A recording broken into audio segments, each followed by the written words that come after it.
আমার উপর কোনো রহস্য নেই, গড গিফটেড। এখন বিভিন্ন রকমের প্লটের গল্প হচ্ছে, ডিফারেন্ট ডিফারেন্ট তো এটা একজন চিত্রনায়ক হিসেবে কিভাবে? আমার কাছে খুব ভালো লাগে যে আমি ডিফারেন্ট ডিফারেন্ট ক্যারেক্টার আমি প্লে করার সুযোগ পাচ্ছি। এখন অনেক কাজ করছি, অনেক ডিফারেন্ট ক্যারেক্টারের গল্প আমার কাছে আসছে। আমিও নিজেকে নতুনভাবে সাজানোর সুযোগ পাচ্ছি। আর আমাদের দর্শকরাও এখন আগের প্যাটার্ন থেকে বের হয়ে এখন ডিফারেন্ট গল্প পছন্দ করে। সো আমাদের বর্তমান দর্শকদের রুচির কথা চিন্তা করে আমাকে এই ধরনের ক্যারেক্টারগুলো বেছে নিতে হচ্ছে। আমরা জানি যে ওটিটি প্ল্যাটফর্ম বা ওটিটি প্ল্যাটফর্ম বলি বা সিনেমা বলি, এখনকার এই যে গ্রোথের যে ভিন্নতা দেখা যায় যে তখন কোন প্ল্যাটফর্মটাকে বেশি প্রায়োরিটি দেওয়া উচিত? আমি একজন অভিনেত্রী হিসেবে আমার কাছে যখন যেই কাজ আসে আমি সেটাকে প্রায়োরিটি দিই, এটা বড় পর্দা হোক বা ছোট পর্দা হোক। তো আমি ছোট পর্দাকে এখন বেশি প্রায়োরিটি দিচ্ছি, কারণ ছোট পর্দায় আমার জার্নিটা খুবই নতুন। তো আমি যেহেতু বড় পর্দার আর্টিস্ট, আমাকে সবাই বড় পর্দা থেকেই চিনে। সো ছোটো পর্দায় যেহেতু আমি নতুন করে জার্নি করা শুরু করেছি, সো আমার কাজগুলো যেন মানসম্মত হয়, আর ছোট পর্দায় যারা দর্শক আছে তারা যেন আমাকে অ্যাকসেপ্ট করে। সো এটাকে চিন্তা করে আমি ওইভাবে বেছে বেছে কাজ করছি। আমার উপর কোনো রহস্য নেই, গড গিফটেড।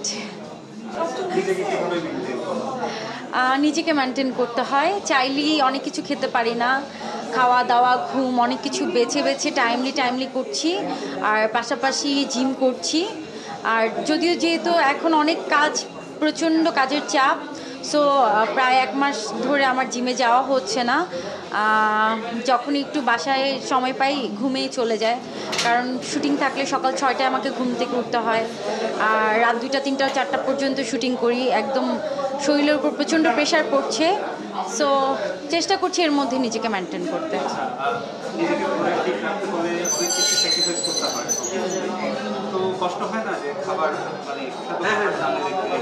অনেক কষ্ট হয়, আমি খুবই ফুডি। আমাকে সবাই বলে আমি নাকি রেস্টুরেন্টে গিয়ে শুধু খাবারের ভিডিও করি। আমি তো ফুড ব্লগার না, কিন্তু এটা আমার শখ। আমি খাবার খেতে পছন্দ করি, খাবারের ছবি তুলতে পছন্দ করি। সো আমার যখন খাবার দেখে আমি লোভ সামলাতে পারি না, আমি খেয়ে বসি, কিন্তু সেই খাবারটা আবার আমি ওয়ার্কআউটের মাধ্যমে এটা আমি ক্যালোরিটা বার্ন করার ট্রাই করি। ভালোবাসার সংজ্ঞা অনেক বড় একটা প্রশ্ন, অনেক ভার আছে এই প্রশ্নটায়। আসলে ভালোবাসা বলতে আমার মনে হয় যে দুটো হৃদয়ের মিলন। আমরা যত দূরেই থাকি না কেন, এই হৃদয়ের ভিতরে একটা ঘন্টা বাজে। মানে তাকে মনে পড়া, তার কথা ভাবা, তার জন্য কষ্ট হওয়া, তাকে চিন্তা করা। আমার কাছে মনে হয় যে হৃদয়ে যদি কারোর জন্য ঘন্টা না বাজে, এটা ভালোবাসা না। আর ভালোবাসা যখন হয়ে যায়, যখন দুটি হৃদয়ের মিলন হয়ে যায়, তখন অবশ্যই রেসপেক্ট থাকতে হবে, শ্রদ্ধাবোধ থাকতে হবে, আর অবশ্যই ভালোবাসা দুইটা মানুষের যত্ন নিতে হবে। ভালোবাসা যদি যত্ন না থাকে তাহলে ভালোবাসা মরে যায়। সেটা যতই ভালোবাসো না কেন তুমি, অবশ্যই ভালোবাসার যত্ন নেওয়া উচিত। একটা গাছে যখন আমরা পানি না দেই, একটা গাছ কিন্তু ধীরে ধীরে মরে যায়, মানে মৃত্যু হয়ে যায়। হ্যাঁ, তো একটা হৃদয়ের যখন তুমি যত্ন না নিবা, একটা হৃদয় যখন তুমি কেয়ার না করবা, তখন সেই হৃদয়টাও মরে যায়, ধীরে ধীরে মরে যায়। একটা ভালোবাসা কখনোই একদিনই শেষ হয় না। আস্তে আস্তে আস্তে আস্তে আমার মনে হয় যে মানুষের ভিতরে চেঞ্জ চলে আসে।